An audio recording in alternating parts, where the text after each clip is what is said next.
Hey, welcome to another episode of Just Rambling.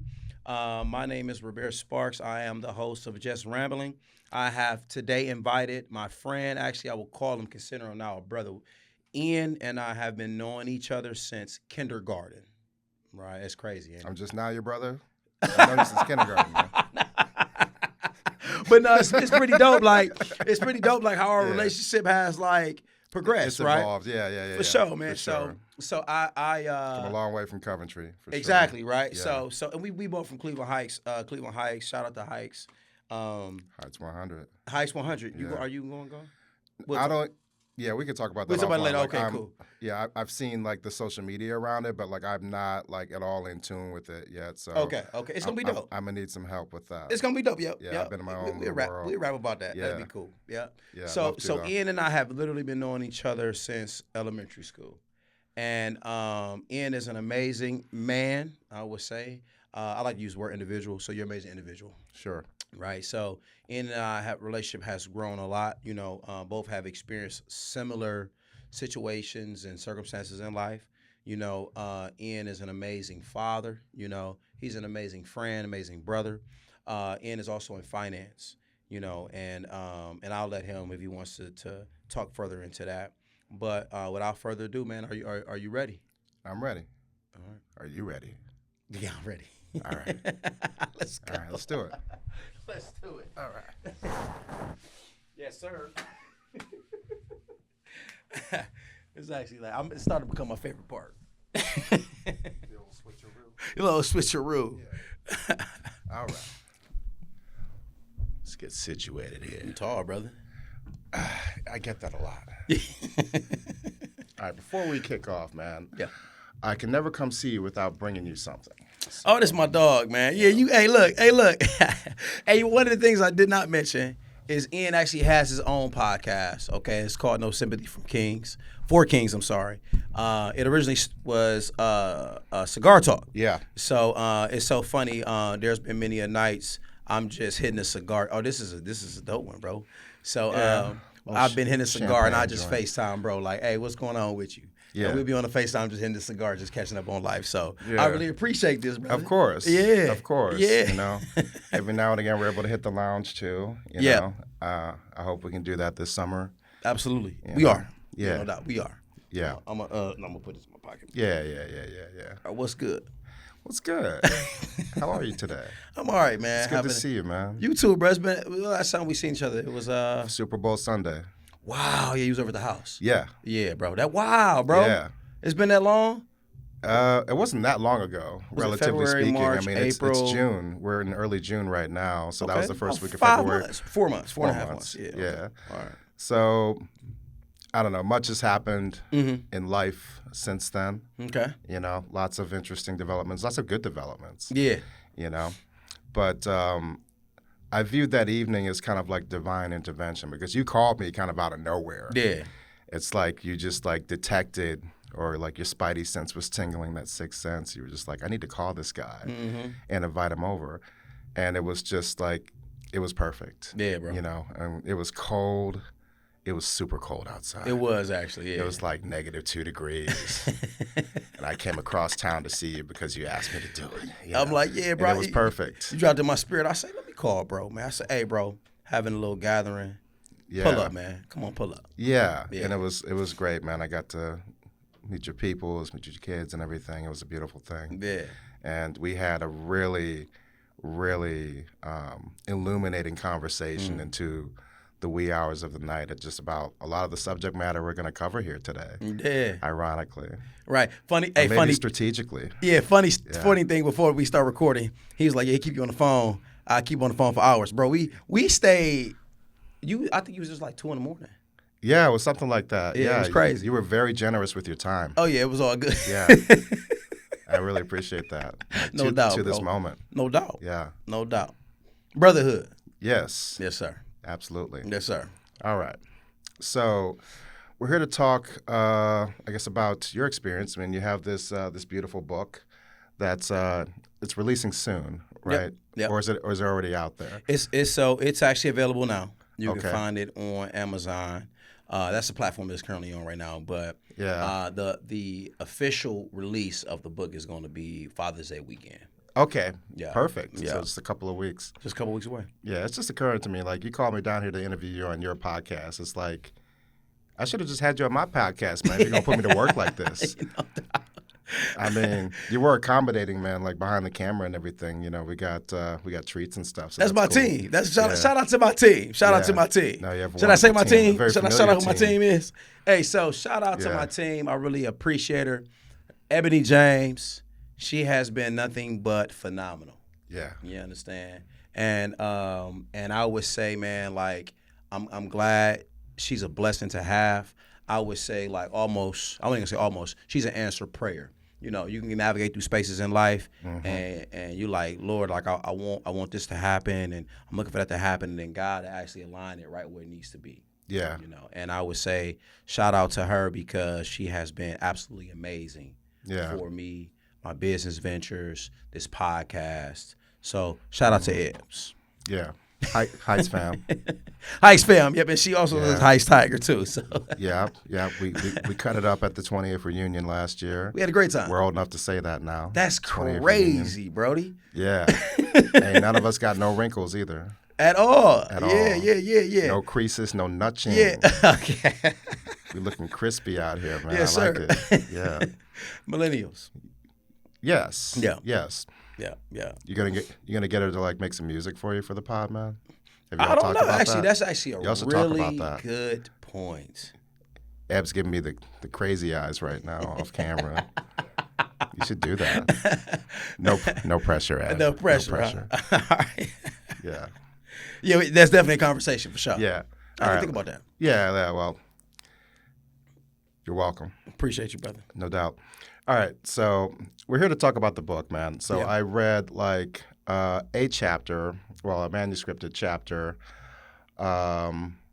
actually last night in preparation for this. All good. You know, and I'm familiar with this journey, and I'm really excited for a broader audience to be familiar with this journey. Can you talk to me a little bit about, before we get into the proper interview, just like what this book is, what it's about, who it's for, and what it means to you?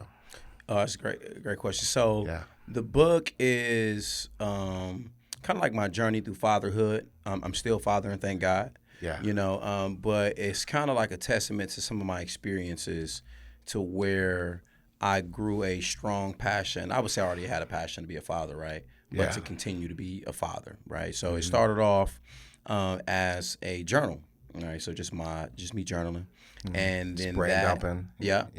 And then that eventually led to me publishing this book, right? So this book is for men who single fathers, men that are going through divorce, men that are divorced with children, and it's also, I would say, even for the entire family, you know, for the entire family unit, because I believe that fathers are very, very important. You know, so I would say I agree. All. Yeah. That answer your question? Yeah, I think so. Okay. Yeah, for the most part.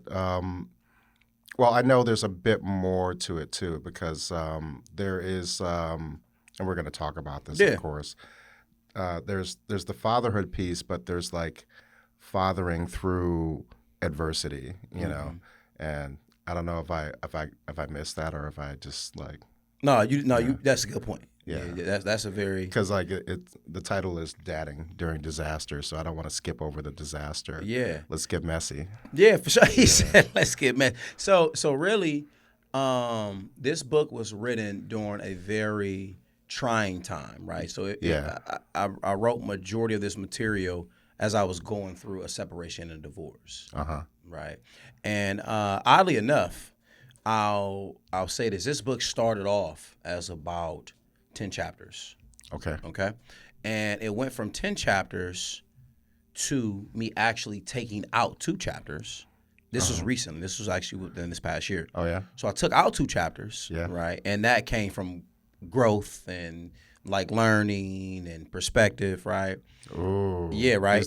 These are messy chapters we took out. Kind of, yeah, absolutely. Yeah, absolutely. Because the book. Hey, good job, man. Yeah, I had to, right? Because to the point, like, it started off as a journal. Right. So had I published it with those 10 chapters, it would have been blood on those pages. It would have been victim. Wouldn't have served you well at all. Yeah. Right? At all.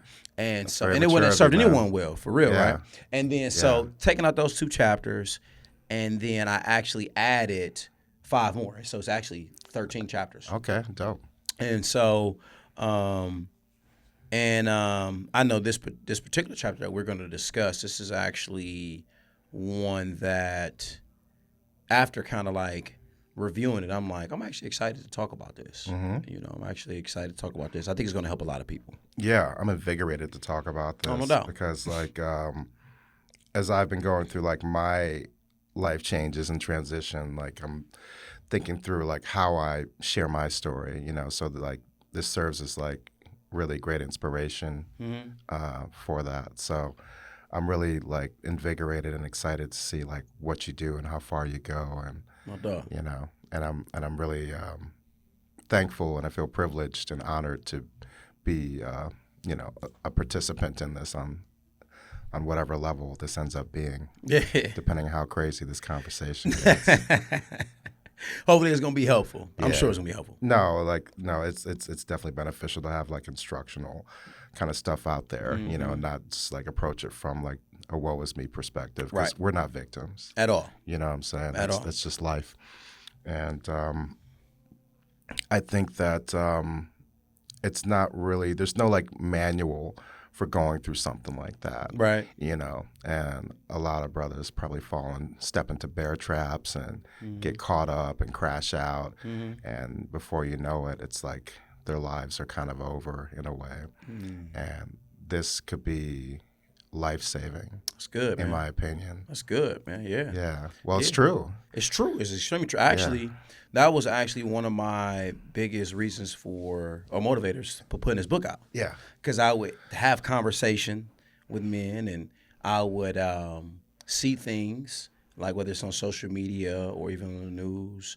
And for years, this was like, God was like, you need to, you know, put this out, right? And and the funny thing is, I would go back and forth, like, God, is this you that want me to do this, or is this me, or, you know? And it's times I didn't pray and fasted, and it was like God was still showing me things, like this is necessary, like, because to your point, a lot of men go through, would experience situations like this and actually wouldn't get to the other side of it. Right, because I heard that a lot through the process. Right, so because emotion would lead a man to do something very much so emotional.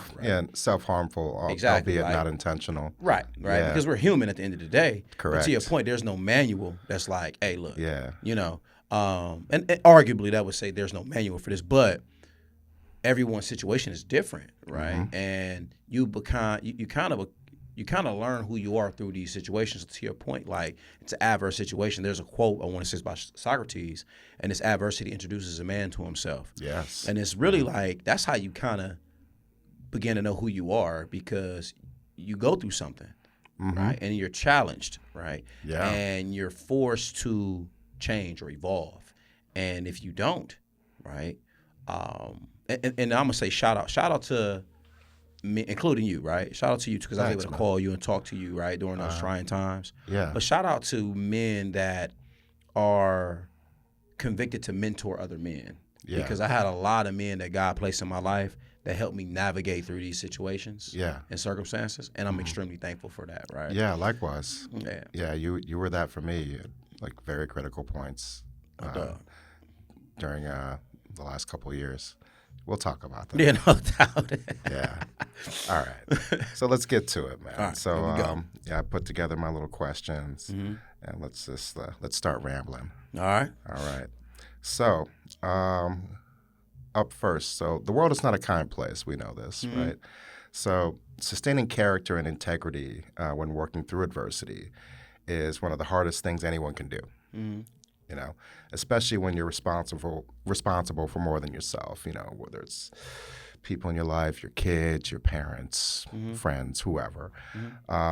What kept you grounded in that character and integrity as you walked through that fire? For sure. So that's a good question. So I would say keeping me grounded I spoke earlier about mentors, right? So Yeah. during this season of my life, I had a pastor. Shout out to Apostle Willie Trotter, right? So he's a pastor, House of Jubilee. You know, I would talk to him daily, right? Literally every single day. And also shout out to another brother, I would say, that was mentoring me. His name is Seeb, right? Okay. So these two men, right, I would talk to daily. Yeah. I would go through things, and I had really nobody around me that can help me navigate through the situation, right? So Right. they would talk me off of ledges, right? And everybody ledges are different, right? Ledges can look like I'm about to harm somebody. Ledges like I'm about to harm myself. Yeah. Ledges like I'm like somebody can just catch a stray because I'm going through the ups and downs of these emotions. And those two men really helped me, you know. And also too, shout out to Pastor Michelle Trotter,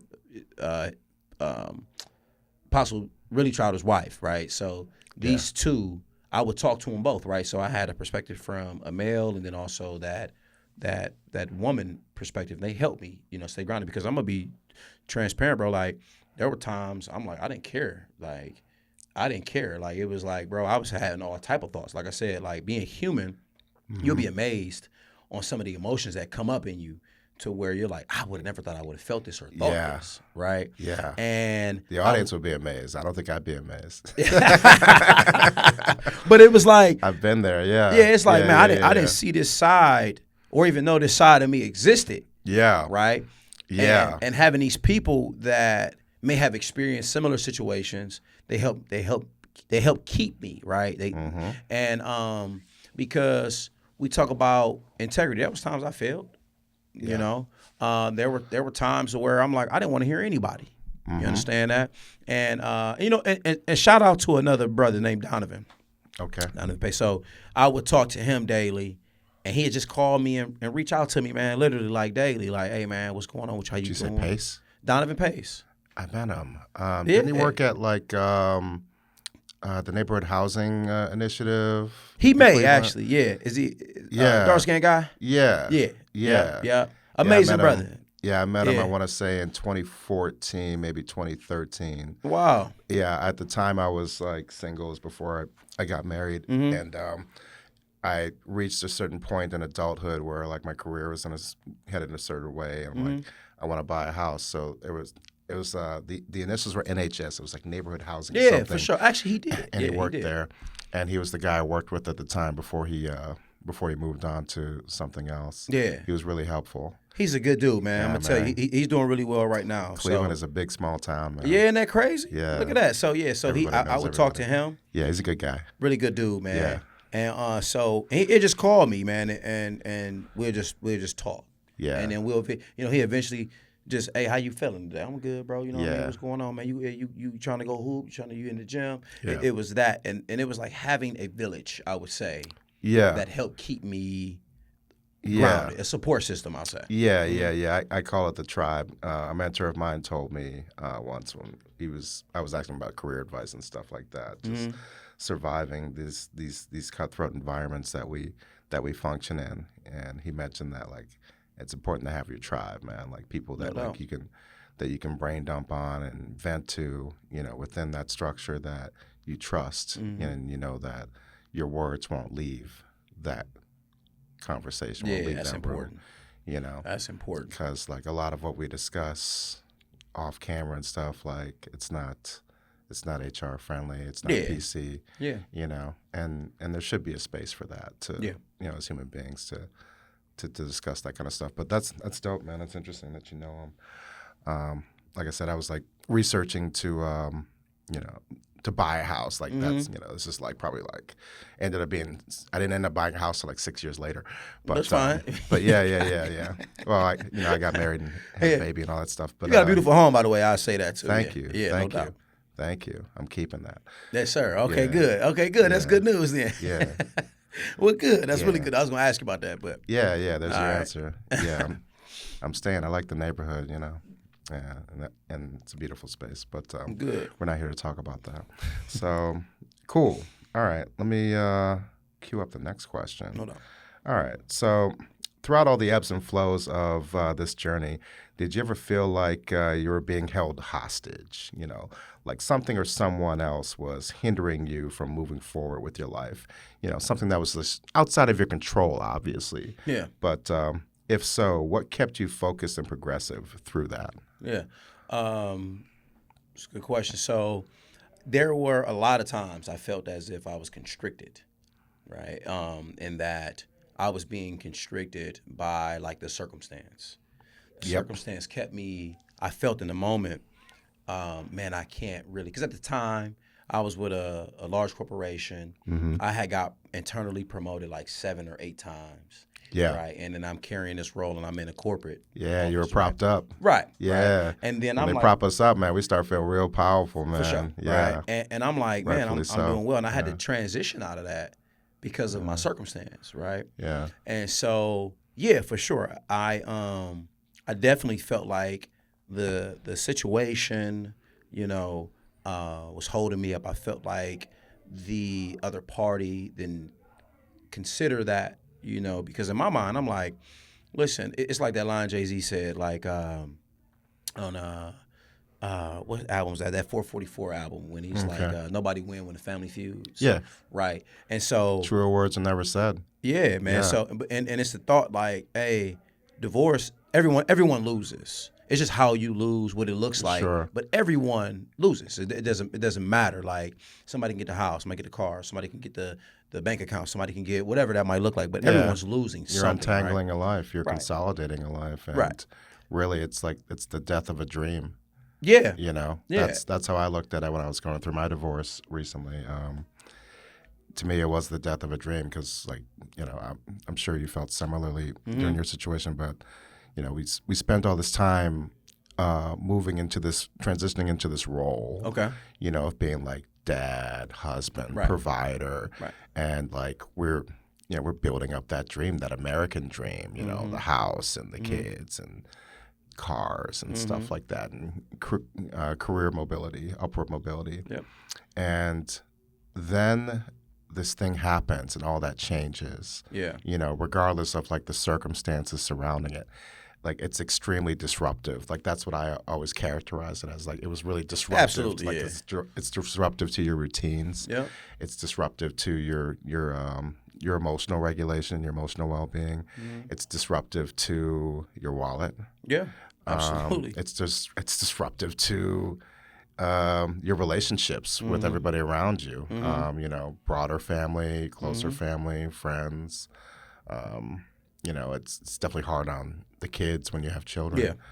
So, yeah. You know, the cool thing about that though too, like I'll add to this is that life.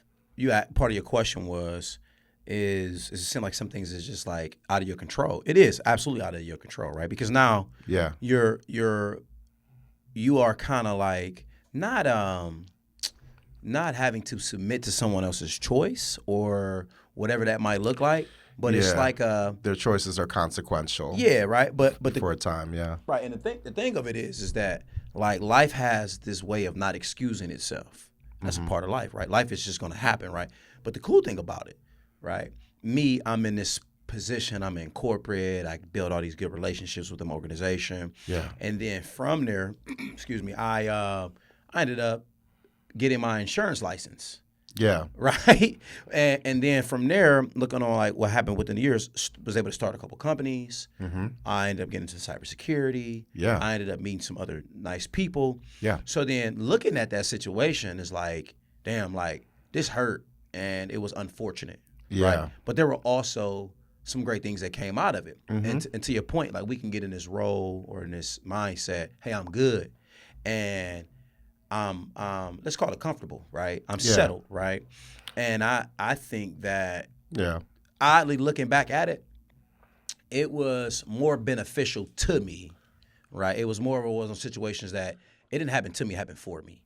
Because I would have just been like Jay-Z said that too. Yeah, it would have been like I would have just been okay. Like I didn't even know he said it, but yeah, on Kevin Hart's podcast. Oh, good stuff. Yeah. All right. So it's like I'm looking at situations at that time. Absolutely, anyone like you're human, you'll be like like, damn, all this stuff is happening to me. This is ruining, to your point, it's killing my dream. Yeah. It's a dream killer. Now, what? Now, speaking of dreams, I was having a conversation with someone the other day about like Jacob the dreamer, right? So I'm sorry, Joseph the dreamer in the Bible, right? Okay. So Joseph had this dream, and he came to his father and his brothers with it. He comes to his father and his brother with this dream, and he's like, hey, I had this dream, I'm going to be up here, you guys are going to be down there. The first time his dad heard it, he rebuked him, and then the brothers became immediately like angry and murderous towards him. Then he came back, had the same dream. Then his dad considered it, and then his brothers still felt the same way. So he got this dream, I'm going to be up here, you guys going to be down here. Here's the cool thing. He went through hell, right? They tried to kill him. They sold him into slavery. He went to jail. All this stuff happened, but it happened. It was a part of his dream. I don't know if that makes sense, but it was like it's the journey. It's the journey. Dreams don't come free. They don't, right? Yeah, they don't. And so that manifestation of dreams don't come free anyway. Right. Yeah. So I would say this to you, bro. Right. Or anyone that has this thought or may have a thought that like, damn, it's like messed up my dream. Just keep dreaming. Right. Keep dreaming, bro. Right. Keep dreaming. Like, because got a lot of runway left. Got a lot of it, bro. A lot of it. I had shout out to my two guys. They're like brothers to me, older brothers. Dez and Conrad. And they told me, they was like, bro, you going through this stuff. You gonna look back, and this is gonna be like a small portion of your life. Right now, it feels grand. Yeah. But you're gonna look back and be like, man, this was really like a small portion. And I feel that way now. It's like, this was like, it was horrible. Yeah. Right? But looking back on it. Super hard. But I viewed it as kind of like a transitional time in life. You know, that's kind of what kept me grounded. That and just like having healthy outlets, you know, for emotional regulation purposes, like, you know, gym and boxing and stuff like that. Yeah. Yeah. Okay. I've been seeing you in that too, bro. Yeah. Yeah. You've been there for a while though on a boxing. I know you just got back into that. Yeah, I've been doing it a little over 2 years. I started it ironically. Well, not ironically. Well, I started it maybe a few months before like the divorce timeline kicked in. Okay. Before I knew that was going to happen, and in hindsight, it was like really great timing because I'm glad that I had that outlet while I was going through that.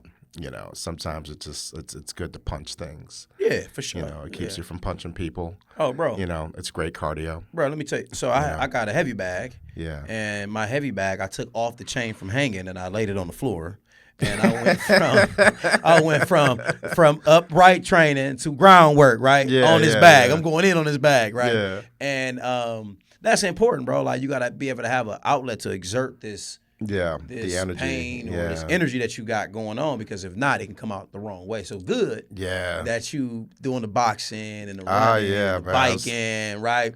Oh yeah, I was in tears, beating the brakes off that bag, man, showing him who's boss. Oh yeah, for sure. I hate you, bag. It was good though. No doubt. That's good. That is.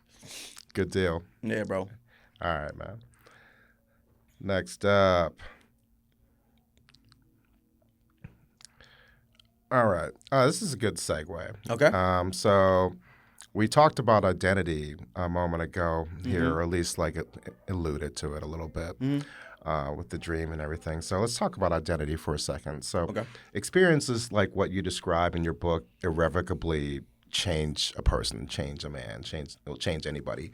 I know when I was in the thick of all like the most painful aspects of my life transitions and change, I felt that the identity that I spent like a quarter of my life at this point, you know, like 10 plus years, building was under attack, you know, and and it was being completely redefined simultaneously, you know.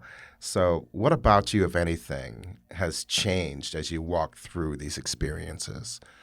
That's a great question. So I would say no AI. No AI. Yeah. So I would say this, right? One thing, right back to adversity introduces a man to himself. Yeah. And going through all of that, I kind of found bad spaces in my character or my identity. Yeah. And one of them was that I found that I was codependent. On your ex or Yeah. okay. Yep. I found that I was like codependent. Okay. And so, just kind of like almost like in life, a little bit, I was finding myself like, Yeah. it was like a. Well, y'all were together young too. Yeah, we were very, very know? young. Yep, Yeah, very you were young, very babies young. out here. Yep, very young. Together young, married young. Yeah. And I kind of like. So it was almost like an immature relationship. Yeah. Yeah. Because you were introduced to one another at such a young space. Like I see that all the time with like high school sweethearts and stuff like that stay together sometime. It's like they're almost unable to grow because like the core of your relationship was from a youthful place, like an underdeveloped place. Absolutely. So it's like it's hard to emotionally grow. So like, that's the benefit of like I don't want to advocate for like not staying with people or whatever, but like that's the benefit of like growing and dating other people like through different seasons in your life. Yeah, I agree. I think that I've come across a lot of people in their 20s, like, and some people may not agree to this, but I got married when I was 22. Yep. And people come to me around that age, like, oh, I love her, or, we want to start a family. Well, hey, maybe you do. Right. Maybe you want to kind of like think about it, right? Take your time, right? And love is a powerful emotion, right? It's a strong emotion, right? So it's like at that time you think you're just making the right decision, and hey, this is what. Yeah, you feel very strongly towards something, feel positively towards something. And that can be okay. Yeah, I think I don't know. I know when I was ready, I was ready. Like I just knew it in my bones. I was a little older. I was 29, but. Yeah, you kind of know when you know, and that doesn't necessarily mean that you made the wrong decision. It's just that was for that time in your life, right? Exactly. Yeah. Like I say this often, as I'm reflecting on things. Like I think we were meant to be together. It's just that doesn't necessarily mean you're meant to stay together forever. Like there were benefits that came out of that relationship. Absolutely. And I sleep well at night knowing that like I came out of it a better person than I was when I went in. Good. Like I didn't do yoga before that relationship. I definitely got a lot more serious about like my health and stuff like that. During that relationship, and there's the activation that happens like when you start a family too. Oh, yeah. Like every man I know, every brother I know that like as soon as you get that notification, or that phone call, whenever the mother of your children lets you know that you're going to be a father for the first time. Oh yeah, it just like it activates you. Yeah, like and you're introduced to a version of yourself you're not familiar with. Like, who is this guy? Yeah, I don't know, but I'm just rolling with it. Like you just instinctually know what to do. It's crazy. You start nesting and stuff like that, man. It's primal. No, it is. It's beautiful. Yeah. So I wouldn't trade that for anything. At all. Wonderful things came out of it. Especially particularly my children, our children. So. Yeah. No, man, that's a really good point. That's a really good perspective. Like, I wouldn't change anything that's happened to me. I'll be 39 this month, right? Yeah, same. And youngster. Yes, right. So, but I'm like, bro, I wouldn't change anything, man. Like all of it, to your point, like you can't look at a relationship and be like everything about it was bad because it wasn't, right? You would have never married the person, right? You would have never made the decision to say how I'm gonna choose life with this person. Like that's terrible. You know what I mean? To have that mindset, like, oh, and then that's like bitterness, right? You hear people that be like, I should have never. Like, nah, bro, like it was purposeful for you. I give you an example. Like, for me, marriage and divorce grew me up. Yeah. It grew me up. Made men out of us, didn't it? Yeah. Like, I remember I was married and I was still in college. And my original reason for going to college is I wanted to just play football. Yeah. Right. But then get married. You love football. Kids. Right. Yeah. And then I'm like, okay, now I have a different motivator because I'm having children and I have a wife and I have a responsibility. Yeah. Right. I can probably 1,000% transparent. I don't know what road I would have went down, but I'm thankful that all of that caused me to finish college, Mm-hmm. right? Because that was my motivator. I'm like, okay, I got a family to take care of, and I have to make sure that Yeah. I'm set up and they're set up financially, and I want them to have a great experience, better Yeah. than what I experienced, right? Yeah, Coming and up, you right? worked. Exactly. You worked at the freaking dollar show, man. You remember that? Yeah, I remember that. Yeah, bro. I I miss remember that place. yes, sir. Yeah. Bro, I had at that time, I probably had like 3 jobs, bro. So Yeah. like I was I was managing the dollar show. I was working in 2 factories, Yeah. right? And I worked, I want to say, at the Home Depot, Okay. right? And looking back at it now, I'm like, man, how do I even like manage or sleep, right? You had that young bull energy. I Man. had it, right? Yeah. I actually was able to talk about this on the last episode that my dad was a Marine, and I Okay. remember seeing him throwing up, waking up at 3 a.m., throwing up, stomach all messed up, and then his alarm clock still went off at 5 a.m., 4:30 a.m., and he got dressed to go to work. That was kind of like Emmy. Yeah. So to me, I'm like, okay, I got to work, but then able to take some of that pressure off myself by actually finishing obtaining and getting my degree and being able to set myself for a different career path. Right. Yeah. Definitely. That's crazy. I remember I used to love the dollar show. The dollar show was actually really fun. Yeah. Okay. I want to make sure we tackled everything there. So, No doubt. Yeah. So like, in case I didn't get this from your answer, like how did that like redefine things for you? Like that What exactly? experience, like, just your identity, you know? You mean after divorce? Yeah. Yeah. So Well, through it and after, yeah. all of that. So going through it. We rambling, so sometimes like my brain may trail off. Oh no, we could. good. We so hey, I don't it's wanna okay, let you brother. I off understand, easy. right? Yeah. So I would say, from an identity standpoint, I go from this guy that has this family, building this family, and now to your point previously was like, oh wow, my dream and my vision is now being demolished, is now being like reconstructed. Yeah. Right. Back then I didn't see reconstruction. I just saw demolition. Like, oh wow, like I'm this guy that has his wife and these kids and this good career and this nice home, and we have this identity, of whether that might look like togetherness, this unit. And now I'm like, wow, like this thing is ending, you know. And as men, we don't want those things to end. I would say I'm generalizing. Yeah, we get very comfortable in situations. Yeah, it's just like, oh no, like I built this. I don't really want this to be my truth or my reality or now my identity. So I went from being this married man with a family and children to now being this single dad, right? Right. And it took me a little bit to get used to being a single dad. And when I say single, not saying that she wasn't involved, but now I'm on my own and I'm raising it's me and my You're kids. co-parenting. You're no Absolutely. longer like a unit, like a functional unit. It's like, okay, cool. Changes everything. Right, you got dad's place, now you got mom's place. Yep. Right, and now that changed your children too, right? Because your children are used to being in one household. Now they're, Right. I don't want to say divided, but they're in 2 different homes now, right? Correct. So now the kids are now experiencing, like, I have a home, right? And children's mother has a home. Now my children now have multiple homes. Right. They have 2 homes, right? Yep. I didn't experience that. Oh, okay, you got one home here, one home there. Yeah. And then having to like navigate, that space and, working through that. And now I'm like, okay. Logistics, like things you can't even like think of. Yeah, it's just like, wow, I didn't foresee through it. this coming, right? Yeah, just Right. like clothes, Bro.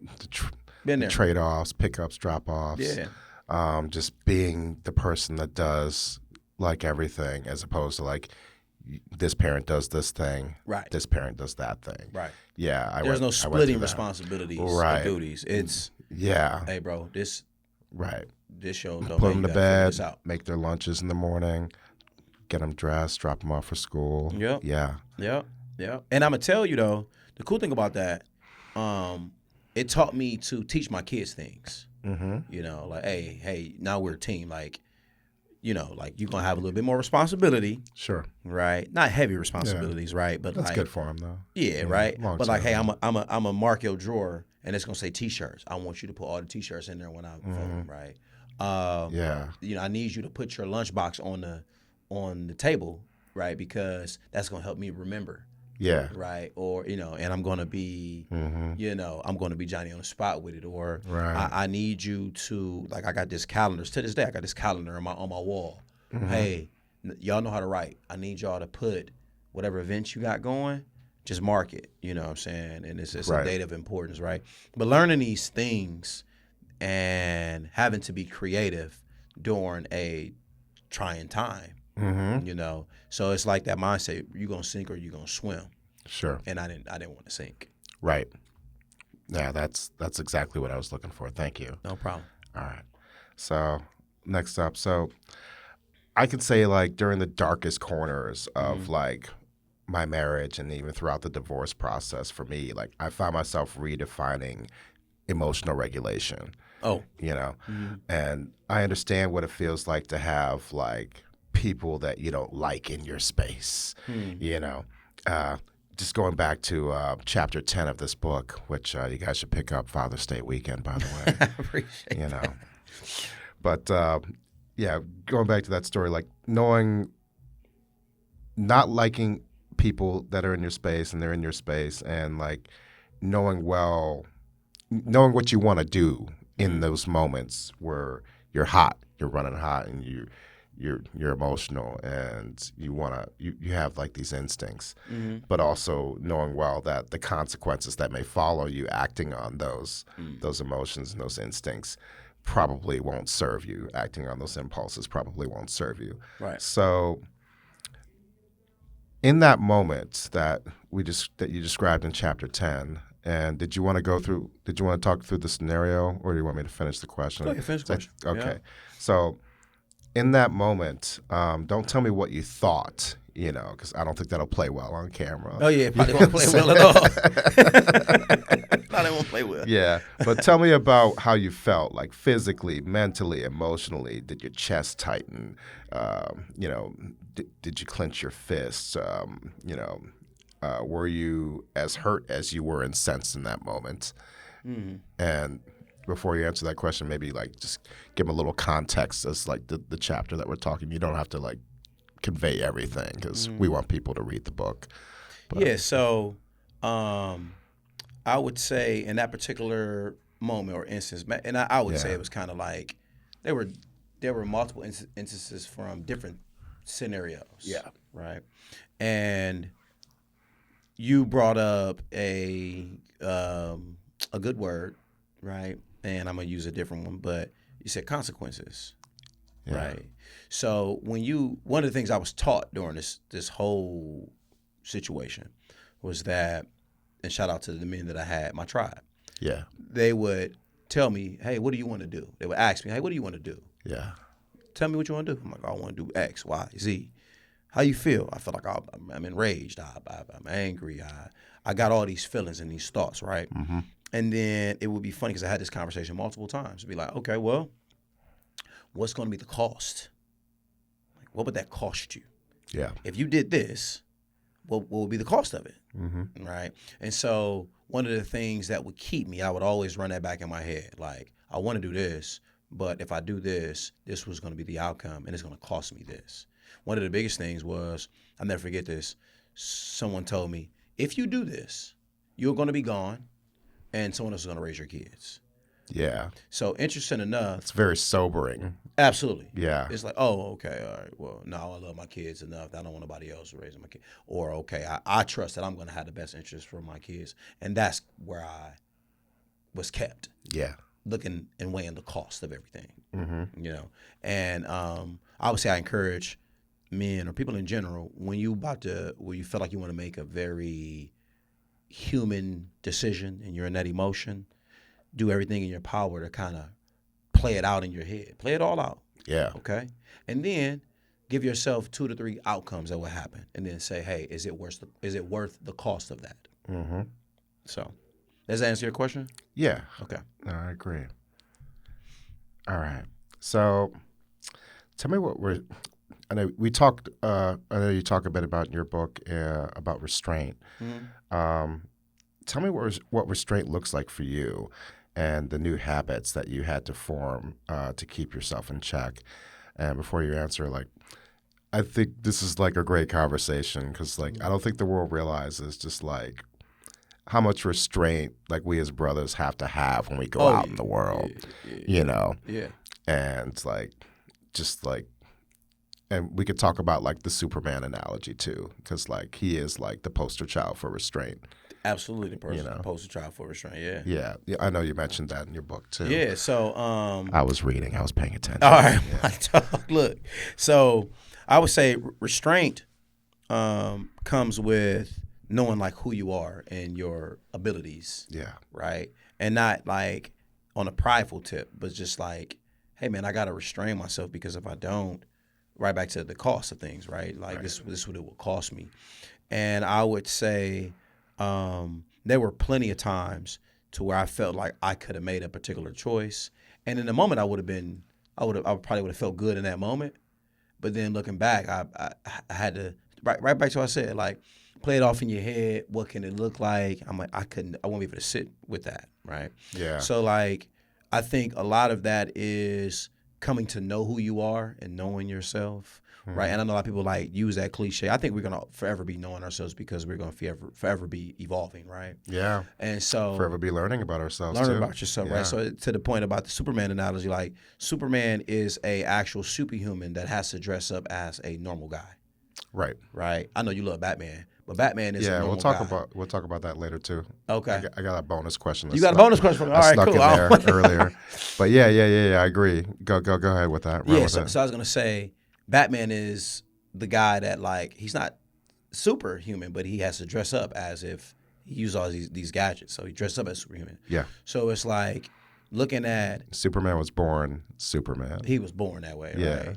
And he understood that if he didn't have restraint, he could destroy anyone and everything around him. yeah. It just yeah.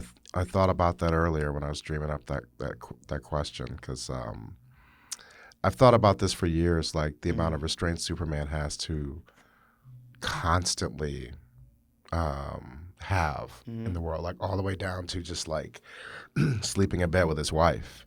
You know what I'm saying? Like if he like what happens when Superman has a nightmare? You know what I'm saying? He can't involuntarily flail around. Like he'll Oh wow. it'll be catastrophic. It'll be super destructive. You know, no pun intended.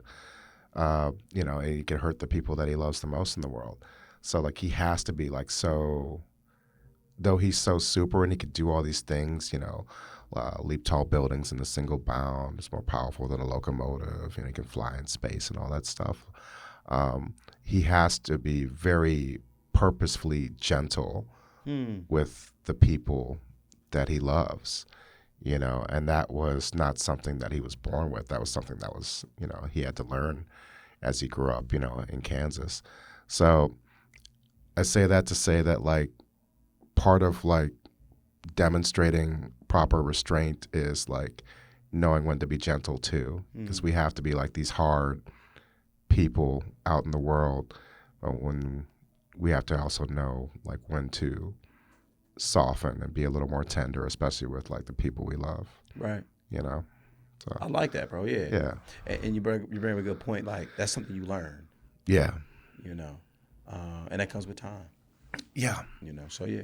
yeah, and a lot of like rigidity in between. Yeah. All right. So I have this theory. So let's talk about so I have this theory about like dads and like the legal process, you know, and I don't think it's going to be like, I don't think it's very cliche. I think it's pretty original. So I think that a lot of dads don't fare well in legal processes due to their avoidance of the legal process. Yeah. Like that scarcity mindset. So they don't fight back or they just duck and dodge every which way until they just can't duck and dodge anymore. Right. So talk to me about like the importance of educating yourself on the legal process when you go through something like that, especially particularly a divorce or like a custody issue. Whatever, family court issue in general, we use the blanket term family court.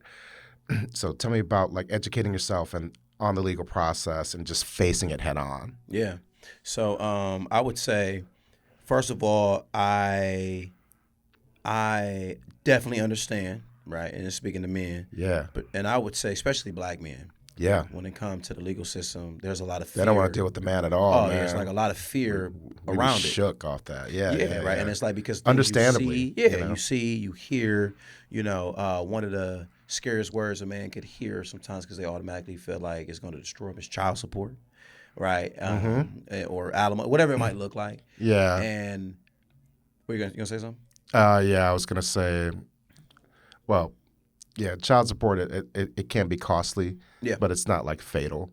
I think that's like a common misconception, and it's not like a made up number. It's a calculated number. Yeah. Yeah. But yeah, I know there's some nuance there too. For sure. Yeah. But like I know that's like such a touchy subject, the whole Big child time. support thing.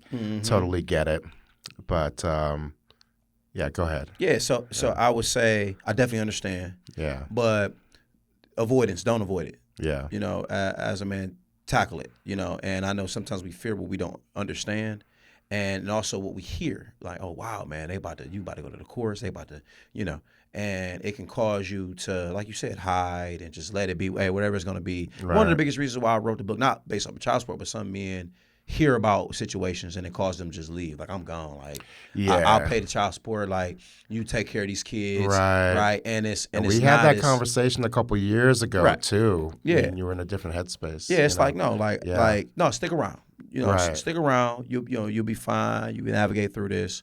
But I would say, in regards to the legal system, like you got Google. In today's age, you got AI, right? To where you can just literally throw a thought in there, and hey, this is what I'm thinking. And then it's going to tell you right away. It's going to spit it out, right? Yeah. If you don't have the education, reach out to an attorney. Hey, this is my situation. Yeah. And reach do your out research. to at least 3.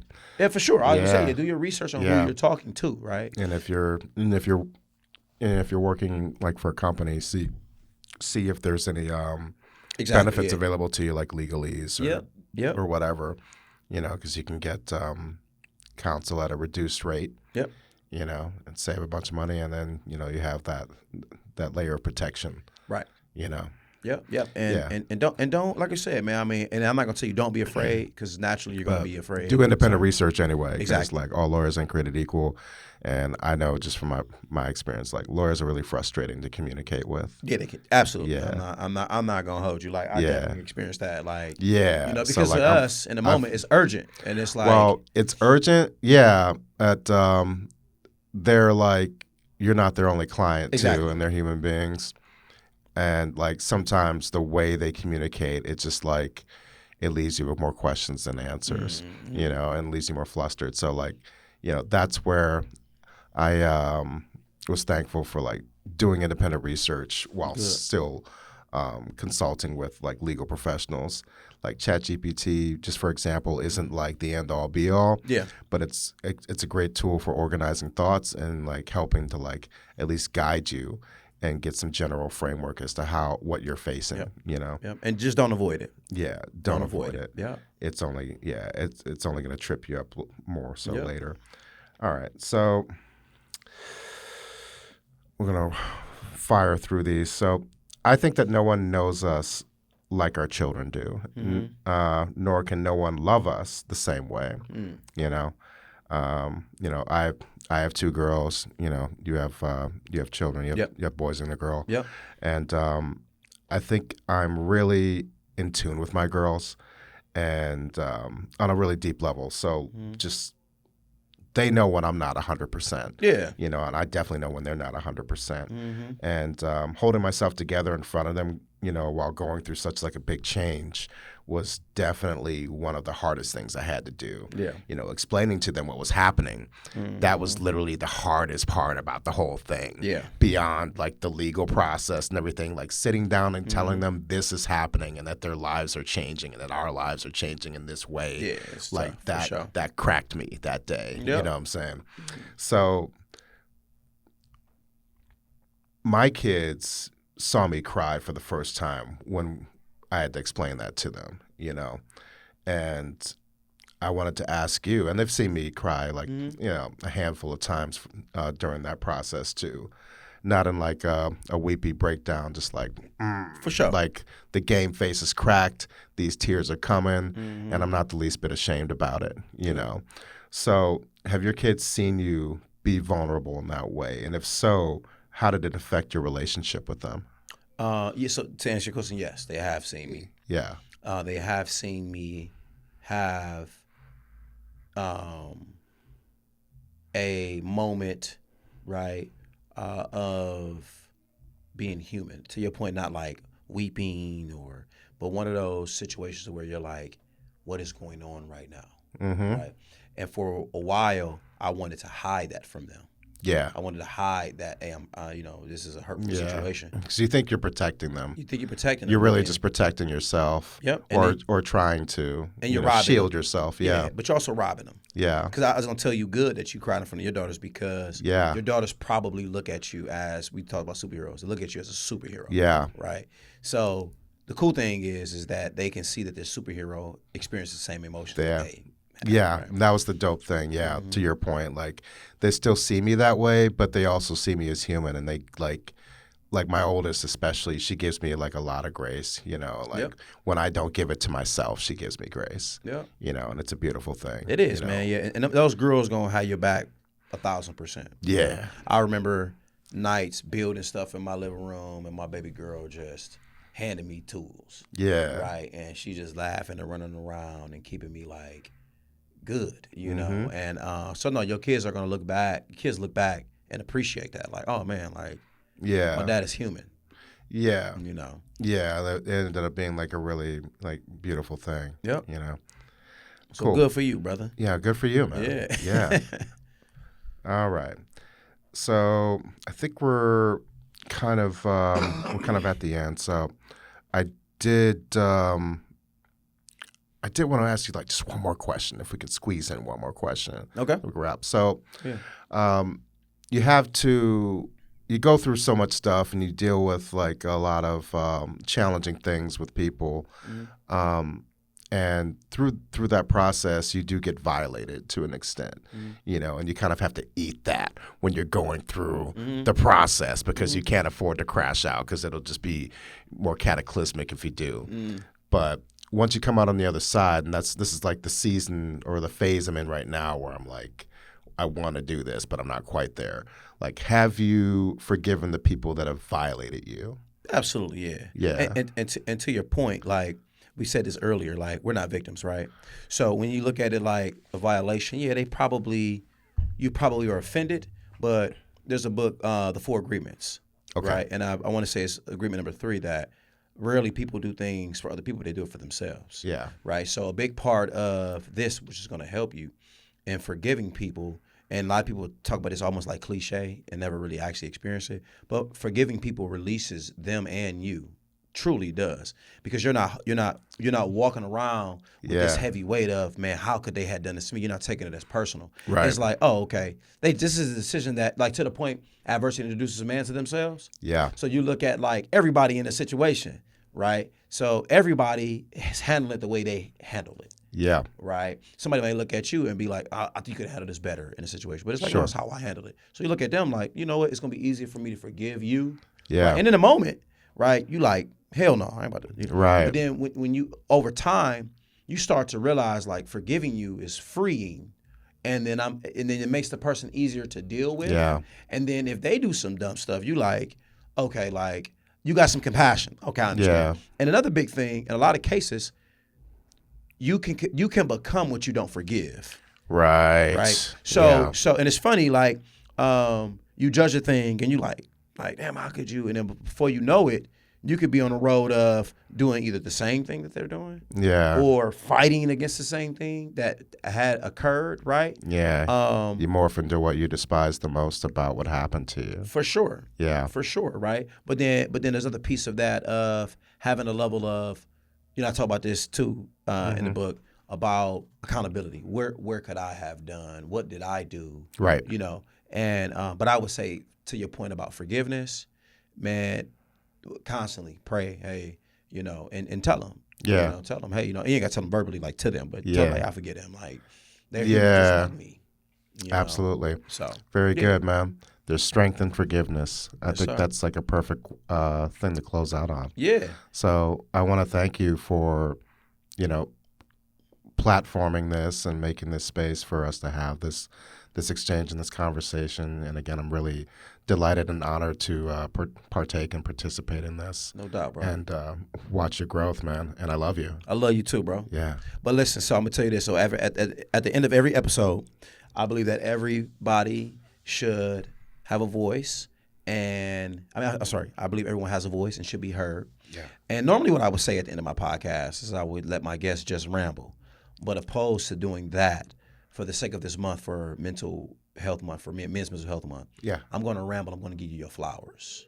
Okay. So I'm gonna tell you, bro, I'm proud of you. I love you. You went through something that most men don't get the other side of. So you should give yourself a round of applause for that. Right. you. I've known you damn near your whole life. I can say that you're resilient. Our relationship has evolved. You're an amazing dad. And hopefully if you decide to marry again, you're an amazing husband. I've watched you thrive on every single one of those levels, bro. So I want to tell you I'm proud of you. And it was my honor to bring you on this podcast. So thank you for coming on, bro, and I love you, man. Thank you, man. I appreciate that. No doubt. Yeah.